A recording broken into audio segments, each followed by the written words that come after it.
আসসালামু আলাইকুম। হ্যালো পেরিক জনগণ, কেমন আছেন সবাই? ছোটবেলায় আব্বু একটা সুন্দর গল্প শুনিয়েছিলেন ডাক্তার এবং কম্পাউন্ডারের মধ্যে পার্থক্য বোঝানোর জন্য। আজকে হঠাৎ করে সেই গল্পটা মনে পড়লো, আর তাই ভাবলাম আপনাদের সঙ্গে গল্পটা শেয়ার করা যাক। একদা কোনো এক রোগীর গার্ডিয়ান ডাক্তারের চেম্বারে এসে বললেন ওনার বাড়িতে কোনো একজনের খুব পেটে ব্যথা হচ্ছে।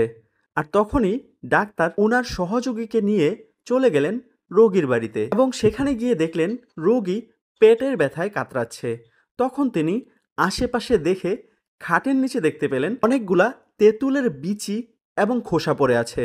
আর এইটা দেখে উনি বুঝতে পারলেন যে রোগী অনেক বেশি তেঁতুল খেয়ে ফেলেছিল, তাই ওনার পেটে ব্যথা হয়েছে।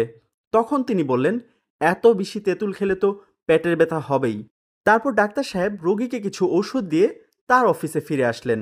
ঠিক একইভাবে অন্য আরেকদিন আরেকজন রোগীর গার্ডিয়ান ওই ডাক্তার সাহেবের চেম্বারে আসলেন, কিন্তু সেই দিন চেম্বারে ডাক্তার সাহেব উপস্থিত ছিলেন না, কিন্তু তার অফিস সহকারী সেখানে ছিলেন। তখন সেই অফিস সহকারী ডাক্তার সাহেবের জায়গা নিয়ে নেন এবং গার্ডিয়ানকে জিজ্ঞেস করতে থাকেন যে রুগীর কি সমস্যা হয়েছে। তখন সেই গার্ডিয়ান বলতে থাকেন ওনার বাড়িতে কোনো একজনের পেটের ব্যথা হয়েছে।